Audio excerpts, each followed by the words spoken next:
casa apareció en los registros catastrales como una propiedad en venta que jamás había sido comprada. No porque nadie estuviera interesado, sino porque todos los intentos de transacción fracasaban de manera inexplicable.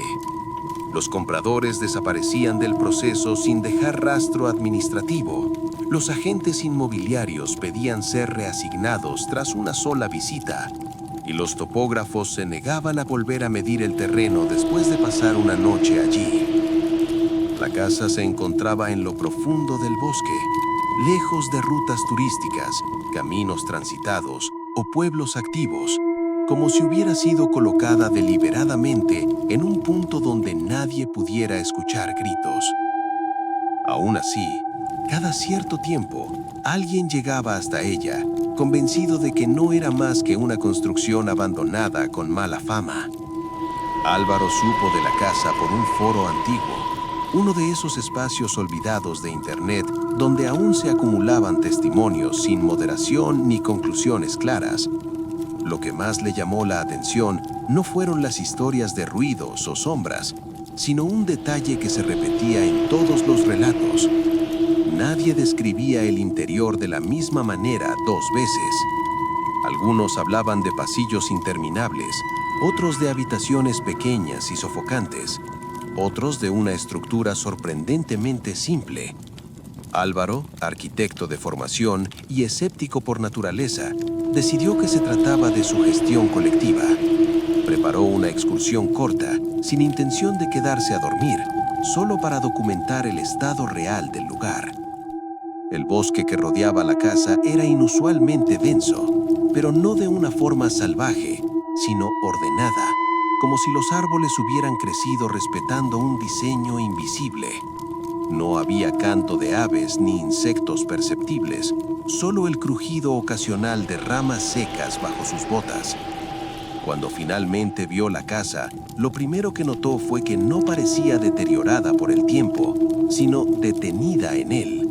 La pintura descascarada no mostraba capas antiguas, la madera no estaba podrida, las ventanas rotas no tenían polvo acumulado en los bordes. Era una casa que se mantenía exactamente igual desde el momento en que había sido abandonada, como si el entorno se negara a continuar su desgaste. La puerta principal estaba abierta, aunque no había señales de forzamiento. Álvaro cruzó el umbral y de inmediato sintió una diferencia térmica marcada, un frío seco que no coincidía con el clima exterior. El interior olía a humedad antigua y a algo más difícil de identificar, una mezcla de encierro prolongado y presencia reciente. Cada paso producía un sonido amortiguado, como si la tierra absorbiera el ruido. Lo más inquietante era la distribución. Las habitaciones no seguían una lógica arquitectónica coherente. Algunas puertas conducían a espacios más pequeños por dentro de lo que deberían ser por fuera. Otras se abrían a pasillos que parecían extenderse más de lo razonable según el tamaño visible de la casa. Álvaro comenzó a tomar fotografías y notas, intentando mantener una actitud profesional, pero pronto notó un patrón perturbador. En varias paredes había marcas leves, casi imperceptibles, como rastros de manos apoyadas durante mucho tiempo en el mismo lugar. No eran huellas claras, sino zonas donde la pintura estaba ligeramente más oscura, como si la pared hubiera absorbido algo de quienes la tocaban. En el segundo piso encontró un cuarto sin ventanas, con el suelo cubierto de arañazos profundos que no seguían una dirección de salida, sino de permanencia, como si alguien hubiera intentado sostenerse en ese lugar mientras el resto del espacio se desplazaba. El verdadero cambio ocurrió cuando intentó salir. Álvaro volvió sobre sus pasos con la certeza de haber memorizado el recorrido, pero la puerta por la que había entrado ya no estaba donde debía. En su lugar había una pared continua, sin señales de haber sido modificada. El aire se volvió más pesado y el silencio más pronunciado, hasta el punto de que podía escuchar su propia sangre circulando. La casa no emitía sonidos activos, no había golpes ni susurros, simplemente estaba ahí, cerrada sobre sí misma, como si hubiera decidido no permitir más salidas. A medida que avanzaba buscando otra salida, Álvaro comenzó a notar algo aún más perturbador. La casa reaccionaba a sus pensamientos. Cuando sentía miedo, los pasillos se estrechaban. Cuando pensaba en escapar rápido, las escaleras se alargaban. En cambio, cuando se detenía y aceptaba la posibilidad de quedarse, el espacio se estabilizaba brevemente. Comprendió entonces que la casa no atrapaba cuerpos por la fuerza, sino voluntades por desgaste. No retenía con violencia, sino con adaptación progresiva, haciendo que la idea de permanecer se volviera poco a poco la opción menos aterradora. Horas después, o lo que él percibía como horas, Álvaro llegó a una habitación central que no recordaba haber visto antes. Allí encontró objetos personales, mochilas, cámaras, cuadernos, llaves, todos cuidadosamente dispuestos, como una colección incompleta. Reconoció modelos de celulares de distintas épocas, ropa de diferentes décadas, y en una esquina, una carpeta con documentos catastrales donde figuraban nombres tachados, sustituidos por otros escritos a mano. El último espacio estaba en blanco, esperando. Cuando finalmente logró salir, fue de noche. El bosque estaba en silencio absoluto. Álvaro corrió sin detenerse hasta alcanzar su vehículo y se marchó sin mirar atrás. Días después, intentó denunciar lo ocurrido, pero descubrió que no existía ningún registro de la casa en la zona que había visitado. El foro donde había leído los testimonios había desaparecido. Sus fotografías mostraban solo habitaciones vacías que no coincidían entre sí. Sin embargo, desde entonces, Álvaro comenzó a soñar con pasillos que se ajustaban a su respiración y paredes que aprendían la forma de su espalda. Y en esos sueños siempre había una casa en el bosque, esperando el momento exacto en que él aceptara regresar, no como visitante, sino como parte de su estructura. Porque la casa nunca fue vendida, solo estaba incompleta. La idea de que la casa estuviera incompleta comenzó a infiltrarse en la vida de Álvaro de forma lenta, casi razonable. Al principio se manifestó como insomnio, noches en las que despertaba con la sensación exacta de haber estado caminando durante horas, con los pies cansados y la mandíbula rígida, como si hubiera pasado mucho tiempo en silencio. Luego vinieron los detalles físicos. Descubrió pequeñas manchas de polvo en su ropa al amanecer, un polvo grisáceo que no coincidía con ningún material de su apartamento, demasiado fino para ser tierra común y demasiado seco para ser ceniza. Intentó convencerse de que era estrés postraumático, un efecto normal después de una experiencia intensa, pero algo en su interior sabía que no se trataba solo de recuerdos. La casa no había quedado atrás. Había aprendido su forma de pensar. Con el paso de las semanas, Álvaro empezó a notar cambios en los espacios que habitaba. Su apartamento, que conocía de memoria, parecía alterarse sutilmente cuando no lo miraba directamente. Un pasillo se sentía más largo al recorrerlo de noche. Una pared del salón devolvía el eco de su respiración con un leve retraso, como si el sonido tuviera que viajar un poco más de lo debido. No eran cambios visibles, no algo que pudiera demostrar, pero sí lo suficientemente consistentes como para erosionar su certeza sobre lo que era estable. En una ocasión, al apoyar la mano contra la pared del dormitorio, sintió la misma textura ligeramente tibia que había percibido en la casa del bosque. Esa sensación de superficie que ha sido tocada demasiadas veces, que recuerda. Los sueños se volvieron más específicos. Ya no eran simples pasillos o habitaciones abstractas, sino reproducciones detalladas de espacios que aún no había visto despierto. Escaleras con un número irregular de peldaños, habitaciones sin esquinas definidas, puertas que se abrían hacia adentro y hacia afuera al mismo tiempo. En esos sueños, Álvaro no huía, caminaba con cuidado, midiendo el espacio, corrigiendo imperfecciones invisibles. Se despertaba con la extraña certeza de haber estado trabajando. Al revisar sus cuadernos de notas, encontró bocetos que no recordaba haber dibujado, plantas arquitectónicas imposibles, con proporciones que no respetaban las leyes físicas, pero que de algún modo parecían coherentes en sí mismas. La llamada llegó una tarde lluviosa, desde un número que no figuraba en ningún registro. La voz al otro lado era neutra, administrativa, y le informó que había surgido una discrepancia en antiguos documentos de propiedad que requería su experiencia profesional. No mencionaron direcciones ni nombres específicos, solo hablaron de una estructura aislada que necesitaba ser evaluada para cerrar un expediente pendiente. Álvaro intentó negarse, pero la conversación avanzaba como si su respuesta no fuera relevante. Antes de colgar, la voz dijo algo que lo dejó inmóvil. Describió una habitación central con objetos dispuestos de forma cuidadosa, exactamente como él la había visto. No como alguien que había leído un informe, sino como alguien que la estaba mirando en ese mismo momento. El bosque lo recibió igual que la primera vez, pero con una diferencia sutil. Ahora el camino le resultaba familiar, no porque lo recordara conscientemente, sino porque su cuerpo parecía anticipar cada giro.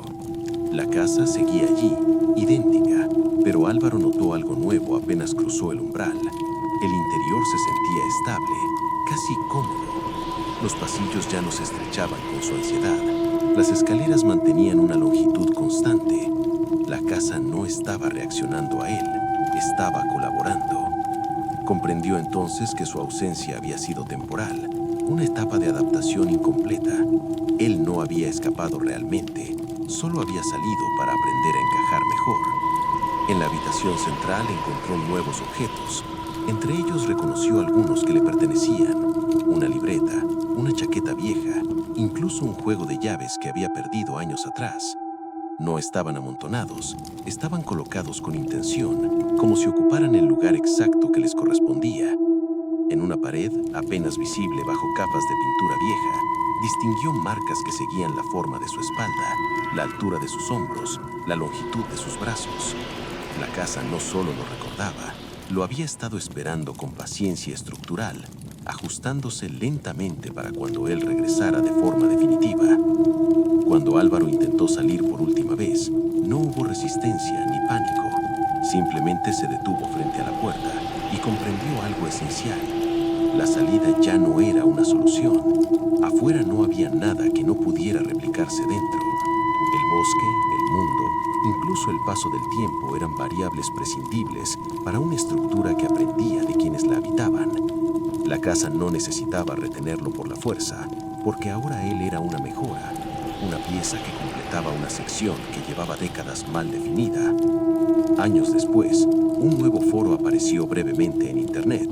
Un solo hilo, pocas respuestas. Un usuario describía una casa abandonada en el bosque, imposible de vender, imposible de medir correctamente. Decía que el interior parecía más coherente que antes, como si alguien hubiera corregido errores antiguos. Nadie volvió a escribir en ese foro después de eso, y en los registros catastrales, sin que nadie supiera explicar cómo, apareció una nueva nota junto a la propiedad. Estructura finalmente estabilizada. Nadie cuestionó quién había hecho la corrección, porque en el fondo, nadie quería saber qué había sido necesario para que la casa, por fin, estuviera completa. La estabilización no fue inmediata ni absoluta, aunque así lo indicaran los registros. La casa, ahora más silenciosa que nunca, entró en una fase distinta, menos errática, más precisa. Ya no se deformaba de manera evidente, ni alteraba sus proporciones ante cualquier emoción ajena. En cambio, comenzó a ejercer una influencia más sutil, casi imperceptible, sobre el entorno cercano. El bosque empezó a reorganizarse lentamente alrededor de la estructura, no con movimientos bruscos, sino mediante una repetición constante. Senderos que volvían a formarse incluso después de ser cerrados. Árboles que crecían inclinándose levemente hacia la casa, como si buscaran una referencia común. Los animales evitaban el área, pero no con pánico, sino con una obediencia instintiva. como si aquel punto del bosque hubiera sido reclasificado como algo que ya no necesitaba interacción viva. Dentro, Álvaro dejó de percibirse como un individuo aislado.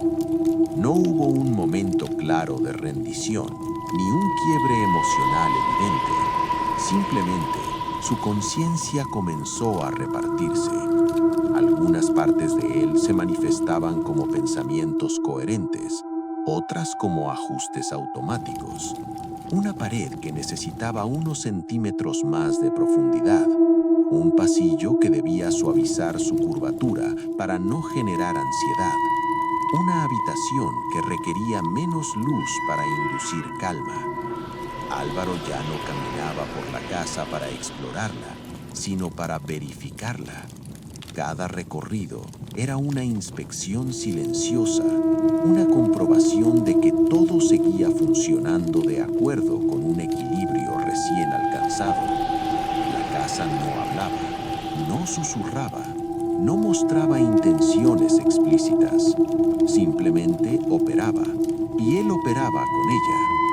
Con el tiempo, un tiempo que ya no podía medirse en días, comenzaron a llegar visitantes esporádicos, no aventureros ni curiosos, sino personas que no sabían exactamente por qué estaban allí. Individuos cansados, desorientados, que habían seguido una indicación incorrecta, una señal ausente, una intuición mal interpretada. La casa no los atrapaba de inmediato. Les permitía entrar, recorrer, comparar. Algunos se marchaban con una sensación incómoda, incapaces de explicar qué los había perturbado. Otros se quedaban un poco más, lo suficiente para que la casa tomara nota. Altura, peso, ritmo de respiración, reacciones ante el encierro. Álvaro observaba estos procesos sin emoción visible, entendiendo que la casa no buscaba reemplazarlo, buscaba redundancia, aprender múltiples formas de completarse. Hubo un visitante, sin embargo, que alteró el equilibrio. Un hombre mayor, con conocimientos técnicos básicos, que pasó demasiado tiempo midiendo, anotando, comparando. No reaccionó con miedo, sino con interés. Álvaro sintió una tensión nueva, una interferencia. La casa respondió cerrando rutas, suavemente al principio, luego con mayor insistencia. El hombre comenzó a notar las incongruencias, pero no retrocedió. Fue entonces cuando Álvaro comprendió que no todos los visitantes debían marcharse intactos. Algunos eran necesarios para preservar el anonimato de la estructura. Aquella noche, la casa se reconfiguró internamente de una forma que no había ocurrido antes, sellando espacios que ya no volverían a abrirse. Después de eso, los registros oficiales empezaron a fallar. Mapas digitales mostraban inconsistencias en la zona. Fotografías satelitales aparecían borrosas justo donde debería verse el claro del bosque. No era una ocultación activa, sino una consecuencia lógica. Una estructura demasiado coherente consigo misma tendía a volverse incompatible con sistemas externos de observación. Álvaro percibió este cambio como un cierre definitivo. La casa ya no necesitaba ser encontrada, ya no necesitaba ser vendida ni explicada. Había alcanzado una versión funcional de sí misma, y él era parte inseparable de ese estado. En los raros momentos en que algún recuerdo de su vida anterior emergía, una calle conocida, una conversación olvidada, una sensación de pertenencia, la casa respondía de inmediato, ajustando la iluminación, la temperatura, la geometría del espacio, hasta que esa nostalgia se diluía, no como castigo, sino como corrección. Álvaro dejó de pensar en términos de afuera y adentro. esas categorías ya no eran útiles. La casa no era un lugar al que se entraba o del que se salía. Era un proceso continuo, una solución arquitectónica a la inestabilidad humana. A veces, en noches particularmente quietas, el bosque parecía acercarse un poco más, no físicamente, sino en intención, como si reconociera que aquella casa ya no era una anomalía, sino un punto fijo. Y en ese silencio profundo, sin testigos ni registros, la estructura seguía afinándose, preparándose para el siguiente visitante, que sin saberlo, llegaría no para explorar una casa abandonada, sino para comprobar, demasiado tarde, que algunos lugares no existen para ser habitados, sino para aprender cómo hacerlo con quienes entran en ellos.